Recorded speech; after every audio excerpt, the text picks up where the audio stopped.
Hey folks, Dave Temple here. As you know, my podcast is all about talking to some of the best thriller writers in the world. But now, after nearly 2.5 years, I think it's time I toot my own horn. So with that, I'm offering my thriller, The Poser, for sale.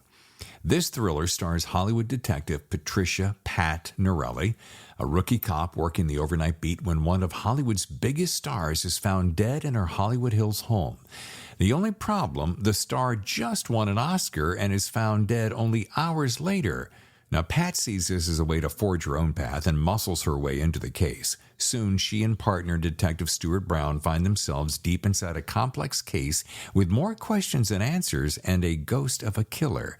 Now, this isn't my first self-published book, but it's the first one I'm very confident you're going to like. I'm pretty proud of it.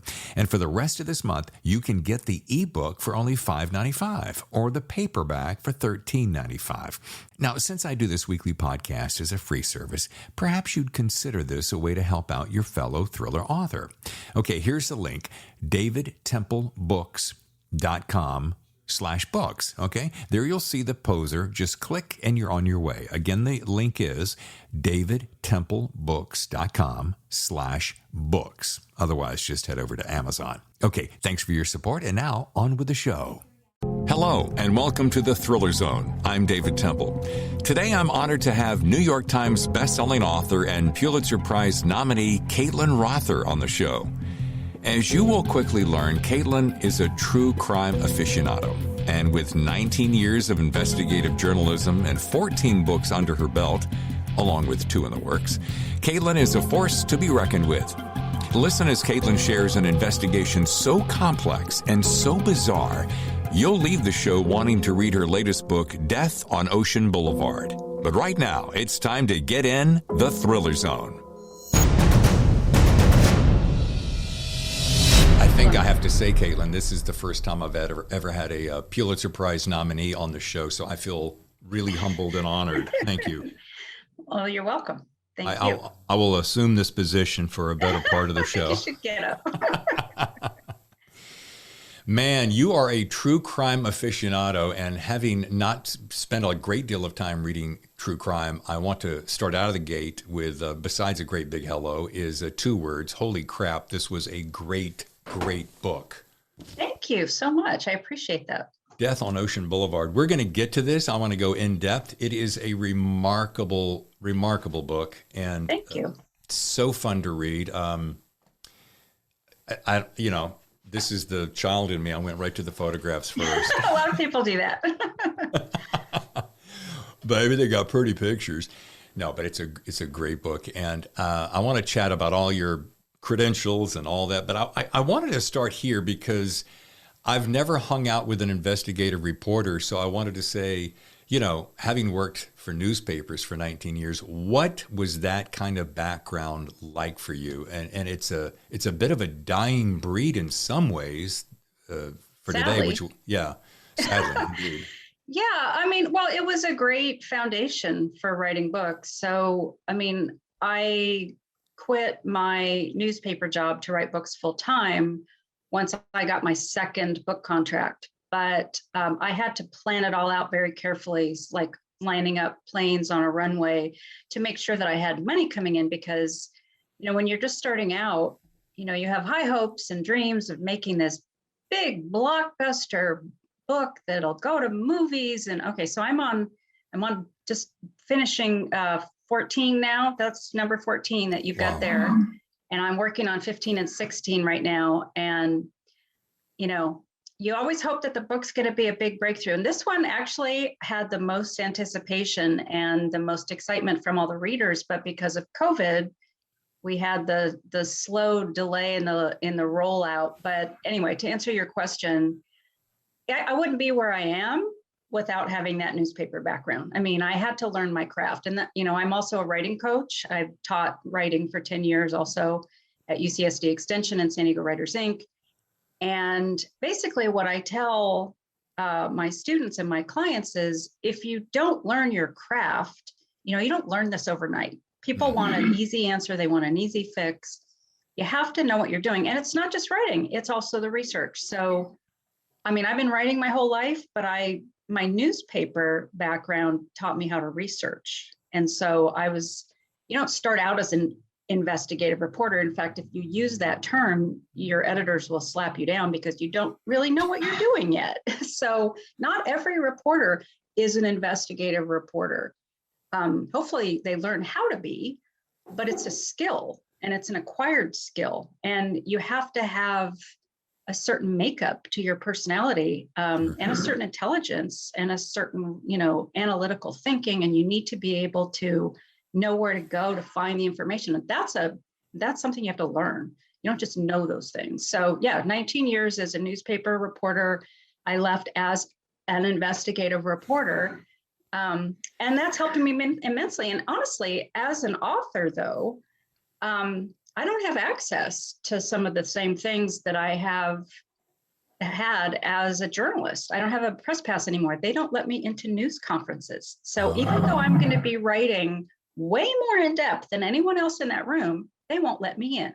And speaking of some of the biggest, I mean, not only in investigative reporting, not only experience, but I mean, only the biggest papers in the country, LA Times, Chicago Trib, Washington Post, Boston Globe. I mean, these were not little mom and pop papers. So I would imagine cutting your teeth in that kind of heady, competitive environment, not only did it put you in a league with few others, but it forced you to sharpen your skills probably faster and more sharply than anywhere else, wouldn't that? Well, I have a scene that comes to mind when you mention that. I was the nighttime reporter at the Los Angeles Daily News when Michael Jackson's molestation charges, the news of that broke. And there was only one reporter in the room at night at the Daily News, and that was me. Wow. So I drove down to Parker Center, and they had the news conference in this giant auditorium, and it was packed with people and cameras. But then the next day there was a news conference in one of the lawyers' offices, and it was literally wall to wall, cameras and tripods. I mistakenly wore a white dress. I had to sit on the floor. There was some guy with his tripod leg in my purse. They don't care. They're pushing, they're shoving, especially the men. Anyway, so yeah, I definitely cut my teeth on some of these crime cases, even as a reporter at a newspaper. So I wasn't a crime reporter at the newspaper. I actually covered mostly government and politics for a lot of my career. But yeah, I definitely like to do the crime stuff on the weekends. When I was on a rotating shift, I'd always ask for the cop beat, because you get a murder on a Saturday, and it's not like I was waiting for murders to happen, but I really did cut my teeth at the newspaper covering this stuff. Yeah, it's so funny. It's like you're reading my notes ahead of me. And when I thought about Washington Post, and I hope this isn't a trite reference for you, but one of my favorite movies of all time, I really literally have lost count the number of times I've seen it, but All the President's Men. Definitely. Love that. In my opinion, probably Redford's best performance. But I'd love to know how close to the world that we saw there, because they spent so much time and attention to detail to crafting that world. How close to that world is the world you lived in? Well, that was a huge national story. Mm-hmm. And so that's something different. I mean, you'd have to, I did work for the LA Times, but I was a full-time freelancer. So I never got a giant story like that at the LA Times. But at the LA Daily News, that Michael Jackson story was pretty big. And, it's not the Pentagon Papers, it's Michael Jackson. But, in terms of big stories in LA, that was a huge story. And it was a huge story actually internationally, because that was the very beginning. Remember that nobody really thought anything badly about him before that. So, the whole thing with the deep throat, I've definitely had my off the record sources, but it's tricky. That's a really tricky situation to be in. Sure. Because, and the Washington Post is a different type of paper than papers that I've worked at, because, for example, the San Diego Union Tribune, they didn't want you to use off the record sources or anonymous sources. They really, really tried to push for people to give their names, because when you're covering local government, there's a lot of this stuff where people want to just say stuff about their opponent or about somebody who they want to be in office, and they don't want to use their name because it's part of the power structure to hide behind the campaign disclosures that don't have their name on. I mean, there's a lot of stuff that goes on behind the scenes. And so that's the kind of stuff that I covered. I did cover politics. And so there was a lot of stuff that I had to do, and I was trying to expose that stuff. So no, I didn't have giant, national stories, but on a local level or on a regional level, I did have some big stories. And I also covered some things that I thought were very important to me personally and to the readers.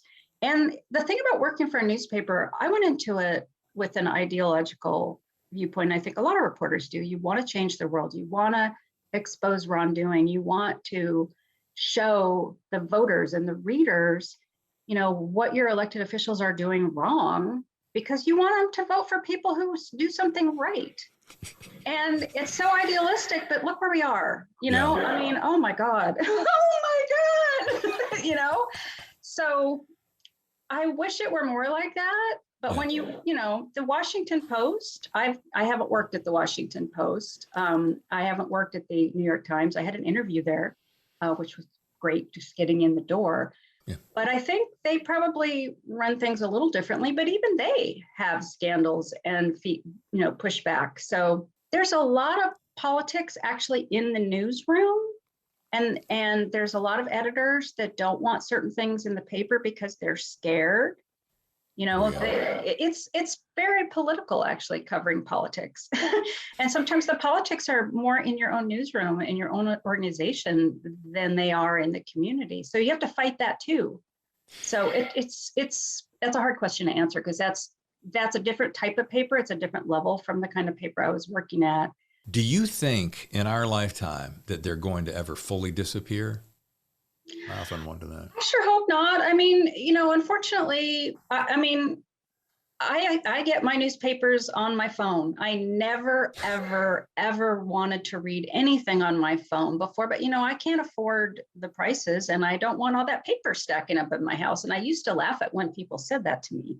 Well, I don't have enough time. I spend hours, literally hours, reading the news every day, which is more than I did before. But there's so much going on right now, and I really feel like I need to know what's going on and how to protect my life from COVID and what the stats are and what risks do I want to take. So I literally read more news today than I ever have. And I think a lot of people are reading a lot more news. And I think Trump created a lot of that fear. We needed to know, it was like watching a traffic accident every day, and a train wreck or a plane wreck or a Titanic, or what's it going to be next, Yeah. So but I also see a lot of people saying, I need to stop watching the news because it's making me physically sick. We have to have news. If we don't have news, we don't know what's going on. And these politicians need to be kept honest. Well, and this leads me to my next question. Having been a reporter, I've seen some of your work as a journalist on television, 2020, Crime Watch Daily, Nancy Grace. What is your opinion, and I know this is a loaded question, of news channels today? That's part one. And part two, did you ever in your career want to be an anchor? So let's go with the first part. What's your opinion? Loaded question. That's like a bunch of questions. Okay, let's do one at a time. What's your opinion of basically news channels today? And I got a pretty good idea just real quickly from your comments there, a little bit of what you feel. But well, let's just say that there are certain channels that purposely put out misinformation and disinformation. And I think that's extremely dangerous. And some of them are getting sued, thankfully, because I think that's just terrible. It's terrible for society. It's terrible for the community. It's terrible for, people believe things that are just so wrong. And now it's dangerous to your health to think that, and dangerous to my health for news channels to be putting out that kind of misinformation. It's just so reckless and irresponsible. It makes me insanely upset. So I'm not. Well, they're not doing it for ratings, are they? Oh no, of course not. So But what I don't understand, frankly, is how they get away with that. But I was just reading something this morning, it was a little confusing about the Supreme Court. They're starting to look at the First Amendment and some of the precedents that they're going to start looking at that. So I don't know, but I don't see how, I don't see how people cannot distinguish between opinion, commentary, and news that is based on fact, but they don't. They do not understand that. And it's not something subtle to me, but I'm a, journalist and I know what the difference is, but I've lost friendships because we have to argue about what is commentary and what is fact. And they think that certain channels are factual and they're not. They're based on people's opinions. And that's how they're getting away with doing it in court. Is that, oh, nobody rational would ever believe this. Well, then why is it on your channel as news? You can't have it both ways. So I really hope that shakes out in the courts. I hope it does. I don't know, because it's very dangerous what's going on right now. It's funny. Every morning, my wife will often get up a little bit earlier than me and start reading the news, and the running joke is I'm getting coffee. So what's new today? What's the new happening today? And she goes, oh, no, same old blank, just a different day. And I find it's so interesting that it does feel like a cookie cutter. It's like, if this topic didn't get enough attention yesterday, let's try to give it more attention today. And if it didn't have a certain slant yesterday, why don't we try to slant it this way today to see if we can get a little more traffic? And it feels like a bizarre time. Well, yes, it definitely is. From a news standpoint, from a purely news standpoint, there is something called chipping away at a story. And rather than trying to do everything in one day, you do, it is a traditional approach to take a little piece at a time and to build on that. And as stories develop, that should be an organic thing. So if there are certain channels that people are strategizing about messages that they want to put out, I think that's actually happening, and that's not really supposed to be happening. That's not news. That is propaganda that is being strategically formulated and manipulated in certain rooms, and messages are being distributed, and we know that's happening. And I think that's extremely dangerous. And the problem is that there are a lot of people in this country, they just don't understand that that's what's going on. It's not factual information. It's people who want power and are trying to manipulate people's opinions, and they're succeeding. Caitlin, I wish you had an opinion on this just a little bit. I know. Well, I was never allowed to have an opinion when I was a reporter at the Union Tribune or anywhere else. You're supposed to be objective. And I do that in my books too. In fact, for this book that we are going to talk about, Death on Ocean Boulevard, I specifically did not take a position, which even though a lot of people trying to push me to take one, I took a journalistic and objective view. So, I'm a little more free talking about things these days, but that changed only about a year and a half ago. I actually didn't used to do this, but I feel like it's so important now that somebody who actually knows what they're talking about takes a stand on this. And because a lot of journalists have actually said this to me as well. We were all kind of holding back because that's what we were taught to do. Sure. But the world has changed. And, the stakes are so much higher now. I have actually been encouraged by my Facebook friends, my fans, my readers, whatever, people who I know on there. When I've said, should I do this? They're like, please don't stop. You're actually keeping me sane. And I read your posts because I really respect and admire what you have to say.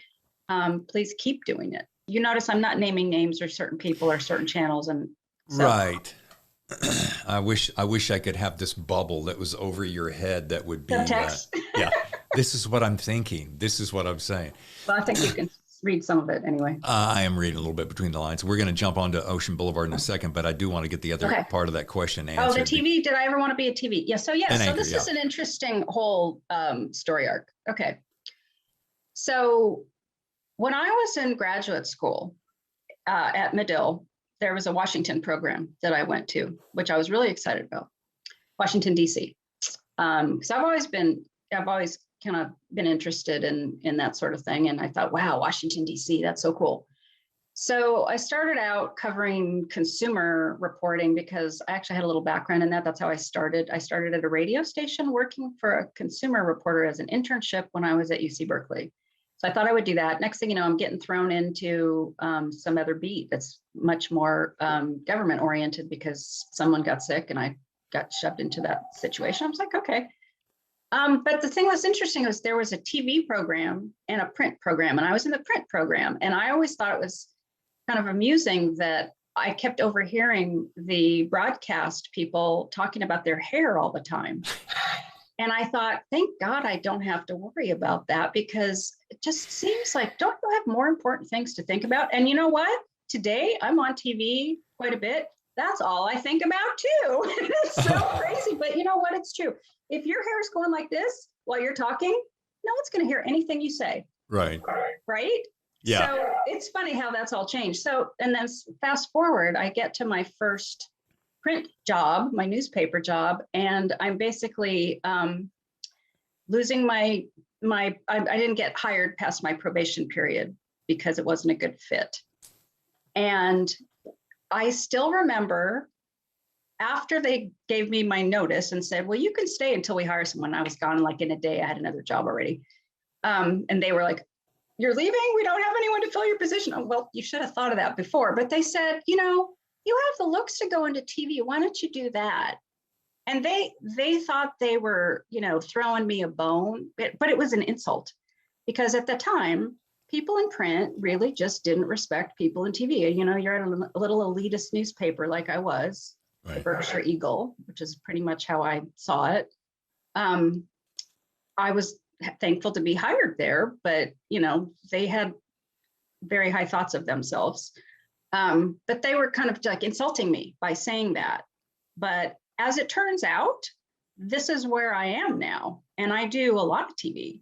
I've been on TV, you know, and radio, podcasts, all this stuff. I can't even count anymore. I'm probably like 250 times. Wow. And I've learned, and I really enjoy it. It's taken a lot of practice. I used to be extremely shy and I'd get very nervous and, oh yeah, you'd never know it now, but I did. I really did.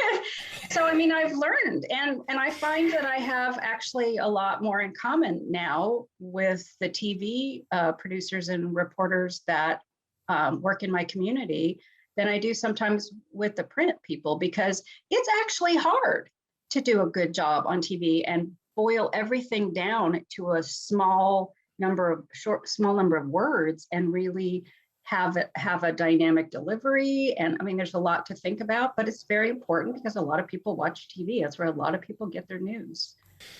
First of all, like I said, holy crap. I picked this thing up. You sent it to me, I don't know, a week and a half ago, and I was done in about 2 days, which is really unusual for me when I have this volume to read. But this was so engaging and so, I'm trying to keep my language clean, so freaking bizarre. But yes. Let's just start here. It began on July 13th, 2011, when a call to the historic Spreckles Mansion on Ocean Boulevard rang San Diego authorities. All right, that right there got your attention. But it was perhaps, in my opinion, yours too, I'm sure, equally significant was the second call just 2 days earlier. Now, in order to so that I don't screw it up and give away too much, because I want people to pick this book up and read it, as do you. But can you give us like a little synopsis that gives us the gist of the story without giving away too much? Sure. I've done it many times in the last few months. So, sure. Okay. So there are 2 deaths here in the end that are important. And they didn't happen in chronological order. So the first incident was 6-year-old Max Shacknai, who was the son of Rebecca's boyfriend, Jonah Shacknai, who was the owner of the historic Spreckles Mansion in Coronado, California. So it's actually a separate city from San Diego, but it's in San Diego County. So it's an island, essentially, not exactly an island because there's a little strip that connects it to the mainland, but it is essentially an island surrounded by water on all sides. Right. So Rebecca Zahau is 32 years old, and she is taking care of Max. She's basically quit her job as an ophthalmic technician about 6 months earlier. so that she can take care of Max and Jonah. And then Jonah also has 2 teenage kids from two marriages ago. And Max is from the second marriage. He's divorced.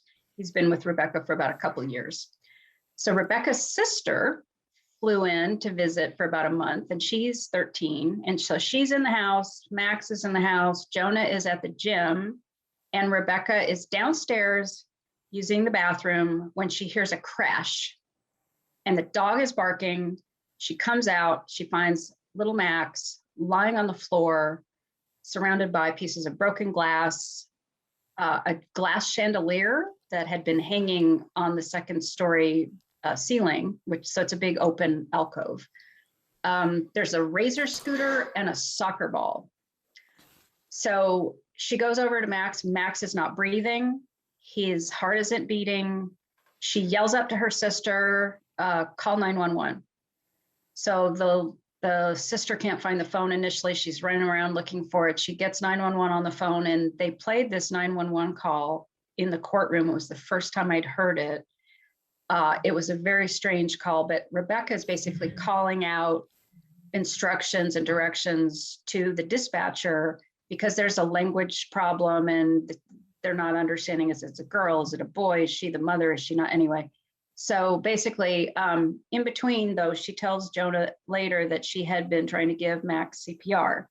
So the ambulance comes, Jonah runs back from the gym because Rebecca calls him and lets him hear what's going on. And as he gets home, the little boy's being loaded into the ambulance.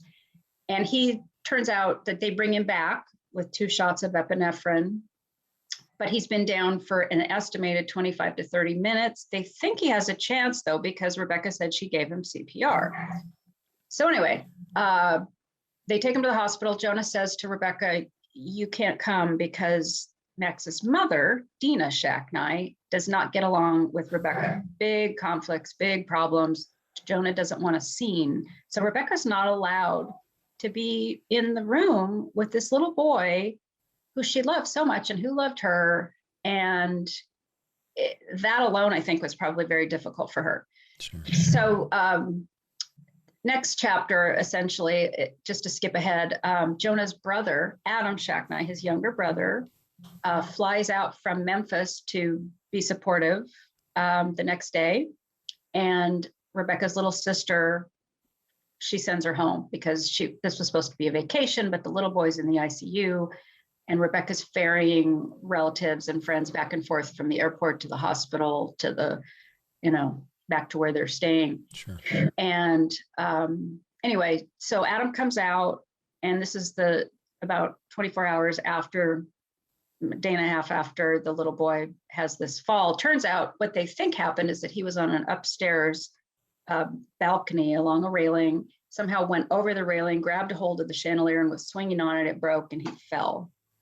Okay, so that's like a whole story down, boom. Mm-hmm. He had bruises and cuts on his face. He had bruises on his back, connected to a bunch of tubes. It was pretty horrifying to see pictures. So anyway, Adam flies in, they go to dinner, and then Rebecca brings Jonah back to the hospital. Then she takes Adam back to the mansion. They say goodnight, and Adam goes, this is Adam's story. Adam goes into the guest house, which is there's a little grassy courtyard and there's a guest house right there. And Rebecca goes into the main house. The next morning, Adam calls 911 at about 6:48 in the morning saying, I got a girl hung herself in the guest house. And according to him, he came out that morning, and let me back up. He woke up about half an hour earlier, was feeling kind of fitful and restless, and pleasured himself to some porno on his phone, took a shower, came outside and saw this thing hanging, didn't realize, thought it was a mannequin initially, realized it was Rebecca. She was naked, bound and gagged. So her hands were tied behind her back, her ankles were bound together, there was a rope around her neck, and she also had a t-shirt wrapped around her neck and around her mouth like a gag. Now you can hear also, they also played this tape in the courtroom, another 911 call. You can hear Adam pull a table over and you can hear it bouncing on the pathway, the brick pathway, as one of the table legs falls off and bounces. And he's grunting and he's cussing. And according to him, he basically stood up on the table, had a knife in his hand that he had run and gotten from the kitchen. This is all during the 911 call, so you can hear it. Sure. And he says he grabbed her and cut her down, and then, stepped up on the table to cut her down, took her off and laid her down in the courtyard, so that when the Coronado police responded, she was already on the grass. And her knees were bent in a kind of almost a 90-degree angle. Her hands were still behind her back. And he had been on the phone supposedly doing compressions with the dispatcher. And she says, count out loud if you want. And he starts at 27, 28, 29, which is also kind of strange. And if you look at the pictures, she's not flat. You can't, it wasn't a really good position to be giving someone compressions. But my point is, when the police came, she was already on the grass. He's the only one, if she was really hanging there, that saw that. All right, we're going to take a short break, and when we come back, we're going to get to the end of this story, the bottom of the story, which is, as you're already hearing, very bizarre, as well as another take, a little piece of a story behind the story that is very intriguing to me, and I think will be with you right after this. New York Times bestselling author and Pulitzer Prize nominee Caitlin Rother has crafted a book so chilling you may have to sleep with the lights on. Death on Ocean Boulevard is a must-read for true crime lovers everywhere. Michael Conley, New York Times bestselling author, says Caitlin Rother is a keen architect of the most important part of storytelling, character. And New York Times bestselling author Greg Olson calls Rother the next Anne Rule. Pick up Death on Ocean Boulevard, inside the Coronado Mansion case, wherever books are sold. Available now. And we're back, and we're with Caitlin Rother, and the book is Death on Ocean Boulevard. And as you heard just before the break, that it is so riveting and so bizarre. And what I could not get around my head, and I read the book all the way through, and I even went back a couple of times, and I kept referencing, okay, wait. How does one gag themselves and make these knots and behind your back and kind of pig tie to your ankles? And then when you've done all that, whether the knots were loose or tight until you could slide into them and then kind of adjust them, how do you then, with very little markings in the exterior around, get onto the railing and toss yourself over? All good questions. Yeah. According to the sheriff's department, they made a video. They had a female deputy basically imitate the knots that they said they saw on her wrists, and she tied it in front of her, slipped her wrist out, put it behind her, slipped her wrist back in, and then you can see there is a piece of rope that's coming out of Rebecca's hands. It's a slip knot to tighten it. Okay.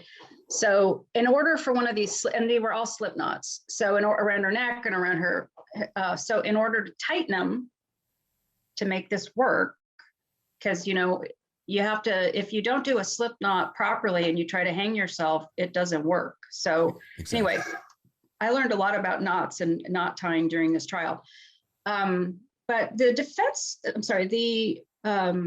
Zahau's expert, when he was testifying and demonstrating on a mannequin in the courtroom, he said the sheriff's department video did not accurately portray the knots that he saw tied on Rebecca. When he did a demonstration on the mannequin, it was extremely complicated because the knots were way more elaborate than what the sheriff's department did. So and this would be coming from a person who is not a knot specialist, meaning Rebecca herself. I mean, she wasn't particularly adept in knot. Yeah, there was no evidence on her laptop that she ever looked up how to tie herself or how to kill herself, or there was nothing in her internet browser that led you to understand if she did this to herself, how did she know how to do this?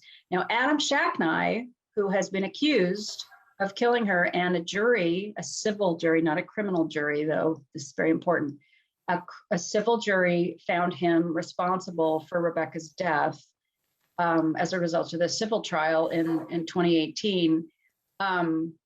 He said he didn't even know how to tie those knots. And when he did some research for himself online, he said he thought it was shibari, which is a Japanese self-tying, erotic, artistic slash, sexual kind of practice. So I think that the bondage aspect of this case is really key in understanding who did this. And we don't know if Rebecca did have some knowledge about this. We don't know how she knew it or where she got it. If it was someone who killed her, we don't know why they killed her that way in particular, but I think that is very key. I think if we were to be able to figure out the bondage aspect, I think there are people in this case who know about bondage, who are not coming clean about it. I mean, if she did it to herself and they want to say that she committed suicide, there are certain people in this case who want to believe she committed suicide. They need to help us understand how she knew how to do this then. Well, there's so many things that bounce into my head. Number one is, from what I had read, she was super happy-go-lucky, very pleased with life, very loving, very giving. And having studied for a book that I wrote that was heavy in the psychology, people who are considering suicide give off a lot of different clues. They talk about it, they whine about it, they fixate upon it. And there was nothing in her history that said that. Then I hear the other side of the story is like, oh, she felt so guilty because the young boy was injured at her hand, then she wanted to rid herself of the guilt. Then it wasn't really at her hand, though. She was the only adult in the house. That's right. I don't think the only person who really ever said that she not at her hand. I meant on her watch. That would be better. Yeah. Yeah. That's more accurate. Okay. So then you got that. Then I think about the bed being. Did the bed slide that it was attached to as she jumped? Was that there's a whole debate about that too. I don't buy that at all. The amount of weight you'd have to put on the bed for it to not slide, according to the size of the bed, according to the report, it would be pretty hard for that amount of weight with gravitational pull at that distance not to move that bed. Not to move it more than it was moved. More than it was, right. And to leave marks on the carpet and et cetera, et cetera. Yeah. But the thing that this made, I literally had to stop and go, did I just read that at the beginning of the phone call, he talks about the fact, oh, I had to go rub one out. I'm like, It wasn't on the phone call. It was during one of the interviews with the police, but he did volunteer that information to the police that same day. Okay, so it wasn't on I don't know why I was saying it was on 911 call. No, it wasn't on the 911 call. But even then, I mean, what would something that's pretty private, why would you say that? Well, according to some people, they thought he was trying to make an excuse for why his DNA might be found at the scene. That's what some people think. Yeah, that's a stretch. That's a heck of a stretch. But again, I'm not an attorney, nor am I an investigator. But I did play one on television back in the 70s. So let me do this. Let me back up because I want to say the opening preface, page 1, literally, is an attention getter. And it's not the murder scene that I'm talking about, but a confession on your part. And would you share with my audience why this story intrigued you so much? Because it starts there in about 4 paragraphs. And I'm like, wow. Yeah. Okay, so I'm going to show this. Okay. Secrets, lies. This is a very short but very powerful memoir that took me 19 years to write. This is me, and this is my husband. Secrets, lies, and shoelaces. Got it. This is our wedding picture, and it was taken at the county administration building where we got married. My husband was an alcoholic, which I didn't know when I married him. While we were in marriage counseling, our marriage counselor diagnosed him as having borderline personality disorder, which I certainly didn't know when I married him. And she made it even more difficult for me because she said, and you can't tell him, which I'm sure violated all kinds of weird, laws and ethics. But you can't tell him that you know.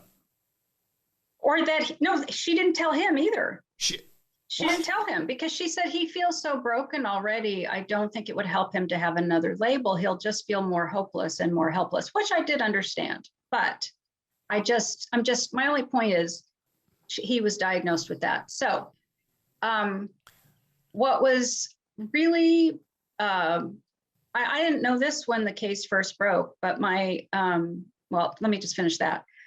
Mm-hmm. He went into, he had to go into rehab because he got arrested for shoplifting while he was at a professional investment conference. He was the chief investment officer for the San Diego County Investment Fund, the retirement fund. Mm-hmm. And that's how I met him. I met him when I was reporting. I covered the county retirement board. That's how I met him. So anyway, he was very good at his job, but I could tell that he had secrets. I just didn't know what they were. So I got to know him. Very sweet, generous man, loved me more than anyone probably ever has or ever will. But he was a broken and sick person, and I just didn't realize it until after we were married. And, you know, it was just a very roller coaster marriage. It was very difficult. There were a lot of lies, a lot of secrets, and, you know, he was an alcoholic, and he was this pretty advanced alcoholic. I was his third wife. But basically he would make up these stories, but I didn't know that at the time. So, and he would cry and convince me that they were true. And so anyway, the marriage came to an end. He started drinking again after being sober for a year. And I just said, I can't do this anymore. We're done. Because I had told him, you drink one more time and we're done. I just can't do this anymore. Because there was, you know, he picked up a gun at one point. I'm sorry, not a gun. He had guns in the house, and I was at work, and he threatened to shoot himself over the phone, not directly, but indirectly. Well, while I was in the newsroom, and I had 2 calls on the line going with the 911 operator trying to get someone over there. Anyway, it was bad. And then he went into rehab and a program, and we lived separately. Finally got, you know, I let him come back, and he started drinking, you know, again, and picked up a bat. I had to call 911 again. I was actually there that time. So I just had enough by the time he started drinking again. I said, you got to go. So he went down to Mexico, and he called me, and I still was concerned about him and, you know, how he was doing, because he was a mess. His brain chemistry was all over the place. He had been on a couple different antidepressants, and one of them made him much worse. Sometimes that happens, you know, it's just the wrong mix for your brain. And I said, you got to get off that and go get a different one, because I was scared of him. And so anyway, he had to go, went down to Mexico. He called me, and I said, are you feeling like you want to hurt yourself? Because we had talked about this before, and he'd been threatening to commit suicide before. And apparently all the way back to his first marriage, I later learned that this was a thing that he did. It was very manipulative, but that's what he did. And he said, not right now. And then within a couple days, I woke up feeling this really horrible, heavy dread. And I just knew that something had happened to him. And I was talking on the phone. I was in bed. I was just not feeling well. It was in my body. I was like, ugh. And I got a call 10 minutes after I was telling a friend, he's either in the hospital, in a ditch, or he's dead. I just knew it. And I got a call, and that pretty much, his body was found in a motel room in Mexico, and he had hung himself. So obviously this case was very haunting for me. And I really wanted to find out what happened, because her family was just so absolutely adamant that she did not kill herself. Now, I knew it was coming with my husband. There was no mental illness diagnosis with Rebecca. She, to her family, seemed happy and strong and very athletic, and but there was another side to her. And so as I got into this story, the longer I was reporting on it, the more I learned. I started seeing parallels in the behaviors between my husband and her. So I'm not diagnosing her with borderline personality disorder, what have you, but just a couple things. She was also arrested for shoplifting in Phoenix, just like my husband. It was very weird parallel, but they were both arrested, not at the same time, obviously, Sure. And went through the same diversion program. And that's right before she met Jonah. And Jonah didn't know anything about it. Jonah's ex-wife found out about it somehow in the court records, which was I couldn't find it. It's not like a public record that's listed. I don't know how she found it, but she did. And then I got it eventually through the investigative reports and stuff. But I read the incident report, and it was completely different from what she told Jonah that happened. And I started seeing this pattern. She also was with another boyfriend, Michael Berger, who I interviewed a number of times for the book. And he talked about this kidnapping, that she was living with him briefly. She went to work one day and didn't come back. And then she started calling him and saying, they've got me. They've got something over my eyes. They tied me up, and they're driving me around in a car. And he says, where are you? And she says, I don't know. Says, it sounds like you're in a bathroom. She says, yeah, so they just let me go to the bathroom. But anyway, she said, I can't see you anymore. I have to go back to my husband. Now, according to her, she had told Michael Berger that she was going through a divorce. There was no divorce papers filed. She was still married. So, there's starting to be this pattern of behavior that seems similar in terms of telling people completely contradictory stories. Obviously some of them are not true.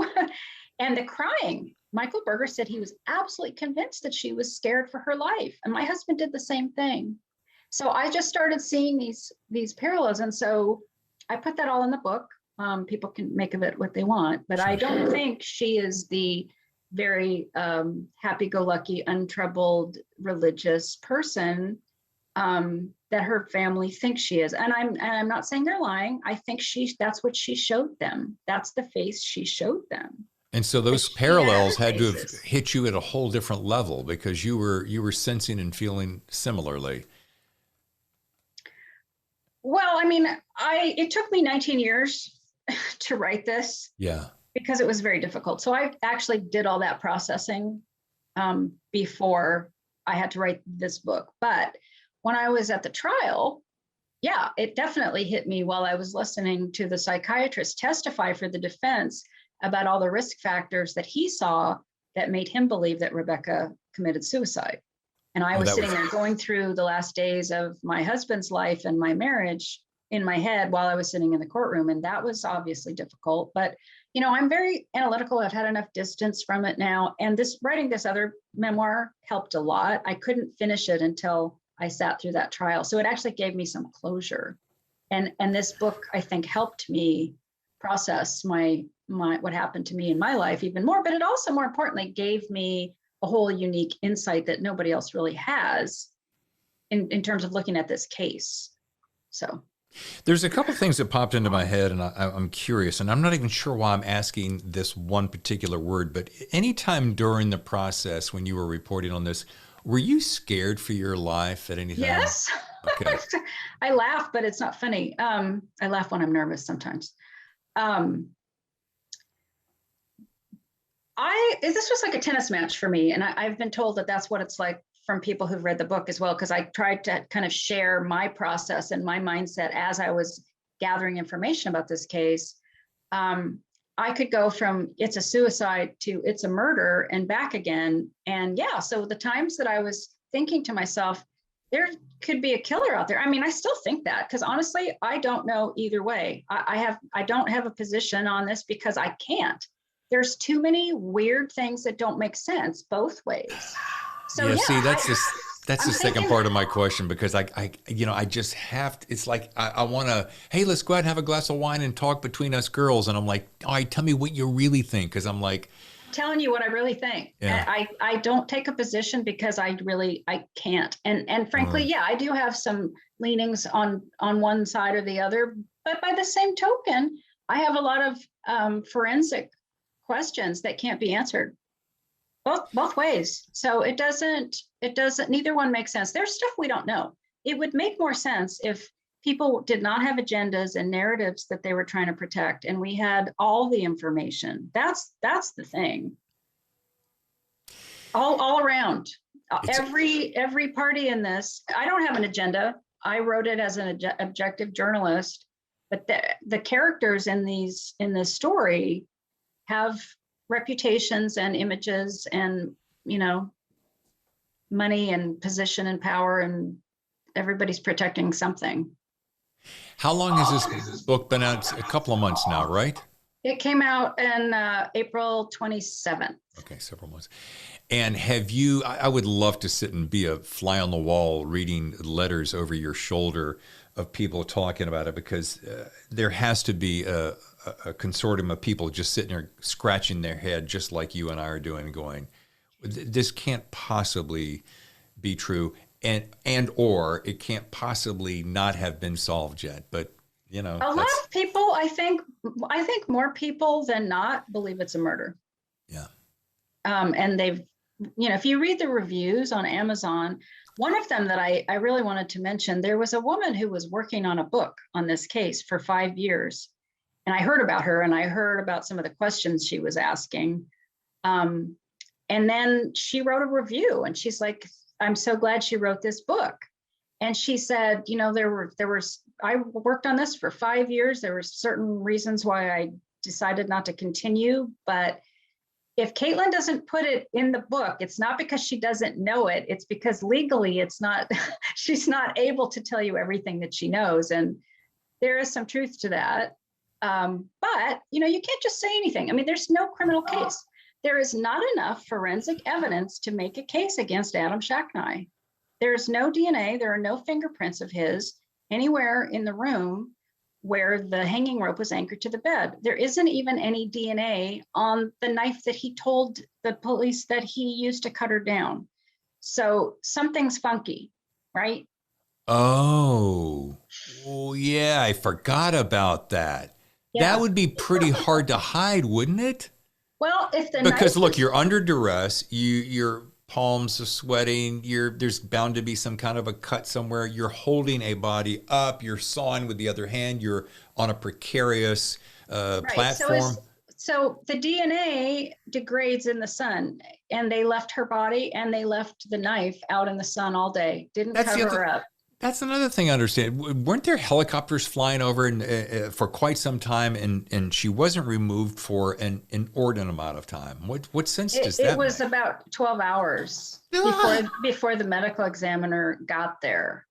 And they did not cover her with a tent or anything. And they could have without touching the body, So, there were issues with the way the investigation was conducted. And the Zahaus, rightfully so, have some issues with that. And they've sued the sheriff's department. This is still pending. So this is still an ongoing case. They have sued the sheriff's department and Sheriff Gore to try to get more documents and more information about the investigation and I'm really interested to see what happens with that. The next 10 years later is in October. Yeah. That's mind-boggling to me. So it's ongoing. Yeah. It's still going.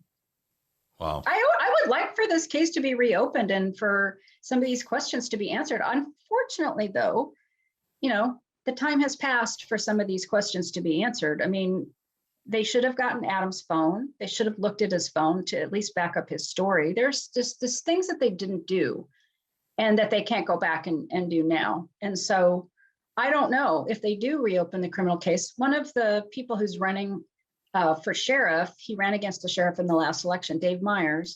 He said he would reopen this as a criminal case if he was elected, and he only narrowly lost to Sheriff Gore. Sheriff Gore has announced he's going to be retiring. He's not running again. And Dave Myers told me publicly on Twitter that if he is elected this time around, he is going to reopen this criminal case. I really would like to see some more work done and just to get to some of these questions answered. Well, let me see if I can figure out an author, Pulitzer Prize nominee author, who might be front and center, maybe on the very front row, reopening her own case. Who could that be? I'm still following it, so it's never closed. My case is never closed, if that's what you want to call it. But yeah, I'm still following it. I'm getting emails from people telling me things that I wish I'd known before, although some of it I don't think I could ever print because people don't want to get sued. But yeah, there's more information is still coming to me as we speak.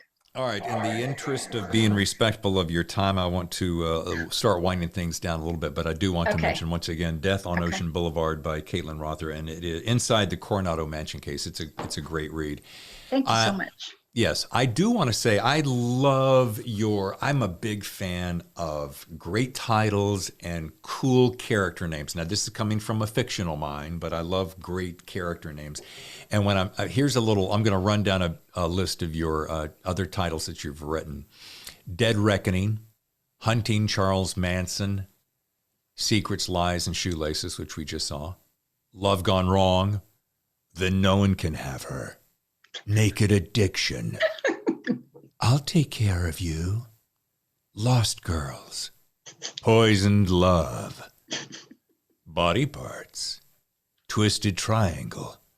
Deadly Devotion. And My Life Defeated. Deleted. Yeah, that was, I love every one of those. And thank you. I also noticed on the cover of this book, Greg Olson calls you the next Anne Rule. How does that make you feel? Pretty good. Yeah. Because when I go to the bookstore, not so much anymore. She's passed away, but in the older days, there would be an entire shelf of Anne Rule, and there'd be like, a couple of my books because we're next to each other in the alphabet. Oh, yeah. It was really nice, though. Her son reached out to me on Facebook recently and just introduced himself. I thought that was really nice. That's because so my nice. mom was Anne Rule. I'm like, oh, wow, that's so cool. She had 35? I want to say 30? A lot of books. Yeah. I don't know. She also wrote books where she would have just a collection of stories. And she actually wrote one about this case before she died. And it was before the civil trial. So, but she clearly thought Adam did it. You could tell. I've only had one other true crime novelist or writer on my show, and that was Susie Spencer, who I think teed me up to you. Yeah. Susie has teed me up to so many people. She's a wonderful gal. She's great. Yeah. And I asked her, I said, Susie, having been around this, and I thought about this when I was reading your titles, when you've been around this much, let's just call it the dark side of humanity. You've been around it for so long, seen so much. You were privy to so much audio and video in this particular case. I can't even fathom. And you've made a couple of references. And I thought, as I was reading this, I'm like, I know that she has to be terrified or suffering some kind of nightmare. So my question is, how has this affected you in this 19-year career, whether it was more toward the end or now? How has it affected you? And let's go there. Well, okay. If you ask that question to a homicide detective, he'd probably give you the same answer. And that is, you have to disconnect yourself from the material or you couldn't do it. You have to get some distance from it or you couldn't do your job. So, I mean, I purposely, though, don't choose cases that I can't stomach. So that's the first thing. You got to make some intelligent choices. For the book that's called Body Parts, which was not my title, by the way, that was the publisher. I didn't like that title because it's so graphic. I mean, I try to be respectful and sensitive to the victims' families. Sure. And the reason that title was called that is this was Wayne Adam Ford. He turned himself in with a woman's breast in a baggie in his pocket. And the reason I picked that story to write about was because he turned himself in. And I thought that was very unusual for a serial killer to realize he couldn't stop himself and he turned himself in. He called up his brother. He said, I need your help. I need your help turning myself in, essentially. And so I thought that was a fascinating story. However, that was like 9 months, the darkest part of my entire life that I don't ever want to repeat because he had sexual paraphilias that I don't even want to describe. They're just so gross and disturbing. He, cut up one of his victims in the bathtub. He had sex with one of them after she was already dead. I'm like, I don't want to write about this stuff. There are some people who choose stories like that and write about mass murders and serial killers. And that was the only one like that I'm going to do. So in terms of continuing with this career, I have to be careful the stories that I pick. And I generally don't have nightmares about it because I do not look at the pictures of the person I don't look at the decapitated or tortured, or I don't look at those pictures. I went to the courthouse with a photographer friend of mine who was helping me out at the time. There were binders, I think, of all these photos. And I'm like, I can't look at those. I don't want to look at those. I don't need to look at those. So I have to protect myself to a certain point, but I still need to know what happened. But I have to just, and I don't want to write a book that I wouldn't want to read. But when I got to, here's this book I just happen to have sitting here too, Hunting Charles Manson. You can't not write about the violence in that book because you wouldn't be telling the truth. Right. So that was a pretty difficult book to work on because, those victims were slashed and stabbed, dozens of times, 57 times. And, they were just mutilated by these people. So that was a difficult book to work on, but not all of them are. Okay, let me cue the unicorns and rainbows. Please come this way. Girl Scout cookies for everyone. I just want to add one thing, and that is the reason that I can continue to do this is because I don't write about the gruesome graphic details. I write about the psychology, about why it happened. How did that person get to be that way? Why do they do what they do? And let's try to understand the human condition. How do we protect ourselves and our families from people like this? And I try to look at it from more of an educational standpoint. And like I said, I don't write books that I wouldn't want to read. So anybody who tells me, I can't read your books because I don't want those images in my head, I always feel like, would you just try one? Because those images aren't in there. This book, while it does have photographs, they're not gruesome photographs. No, absolutely. I don't do that. Yeah, I love the way that they took these little mannequins or this sketching, and they went through. This is how the child would have been propelled down the steps and so forth. So yeah, you're not going to have that here. So as we wrap, I'd love this, and it's on a positive note. If you could go back in time and tell your teenage self your best piece of advice, whether you were thinking about this career as early as that, what would that piece of advice? Okay. I did not have a lot of self-confidence in myself at that time. I didn't know what I wanted to be or what I could do. I would tell myself, you have no idea what you are capable of and what you will be able to do with your life, because I wasn't hearing that at home. I wasn't getting that message. And so I wish I'd had that kind of encouragement. I remember my best friend's mother's best friend told me something like that, and I didn't believe her. I wish I had, because I just thought, oh, she's just being nice. But yeah, I mean, you can do things that you never thought you could do, but you have to take risks and you have to grow. You can't be scared and not try things that you're not good at or try things that are hard. Everything I do is hard. I actually pick things that are hard. I don't know. I've always done that. And that's, rejection and rebounding from rejection and determination. And you got to just stick with things.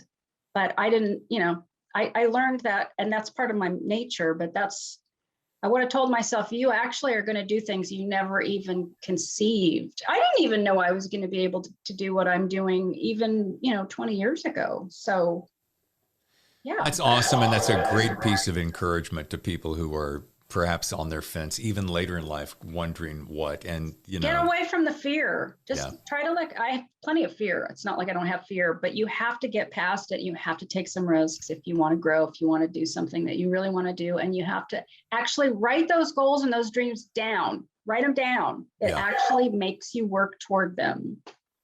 I always enjoyed this. I think it was an acronym, if I'm using that properly, is fear is simply the false evidence appearing real. And I've held on to that since I was young. False evidence appearing real. Oh. F-E-A-R. Fear is sometimes very needed. It protects you from doing things that you can hurt yourself if you don't listen to that. But there's other things that that are not real fears that you shouldn't. Fear of success, fear of failure. Those are more of what I'm talking about. And here's another great thing that a lot of my listeners may not know about you, is that you're a musician. And that's part of what I'm talking about. I was going to say. Singing in public. Singing in public is no joke, young lady. And with a group. Yeah. The group is called Breaking the Code, right? That was the group that we were playing with before, but we're gonna be doing a new group, I think. What is it now? We're in COVID, so I'm not even rehearsing right now. So I'm just gonna keep a lid on that one. All right. Well, you'll have to let us know where you'll be performing. There was a moment I wanted to put you on the spot and say perform something now, but it's a whole nother world, so I would never do it. I'm not warmed up, so no. All right, this is going to lead me to my last question as we roll. There's some of me singing online if you really look for it. I spent quite a bit of time on SoundCloud. I'll admit it. I'm a stalker. So you've been here's the dream. You've been booked to perform. Let's use this.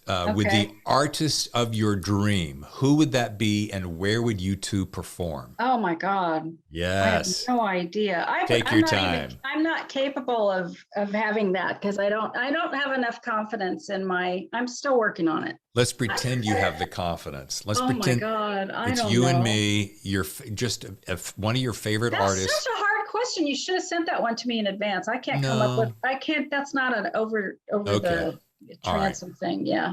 But I love Bonnie Raitt, so. I stood next to her in a I sing a lot of Bonnie Raitt, so. Love Bonnie Raitt. Not as well as her, obviously. But. Oh, don't be too hard on yourself. Ladies and gentlemen, the book is Death on Ocean Boulevard. Caitlin Rother, it has been delightful. I knew this was going to be delightful, and it thank you. It was delightful. Thank you. Thank you so much for being here. And I hope you get to the bottom of this case. I'm trying. I'm really trying. But like I said, some people need to stop holding on to some secrets, whoever those people may be. I don't even know necessarily, so I'm not saying I know who they are, but. Well, thank you again. You're welcome. Thanks to Caitlin Rother for the gift of her time on today's podcast. And trust me, folks, if you enjoy true crime, you'll enjoy Death on Ocean Boulevard. Now, please make plans to join me next Friday when my special guest will be the superstar writing duo of Andrews Wilson. Brian Andrews and Jeffrey Wilson are the authors of Tier 1, Sons of Valor, and their latest, Dark Intercept, arrives September 7th. Until next time, please share this show with your friends and tell them to join you in The Thriller Zone.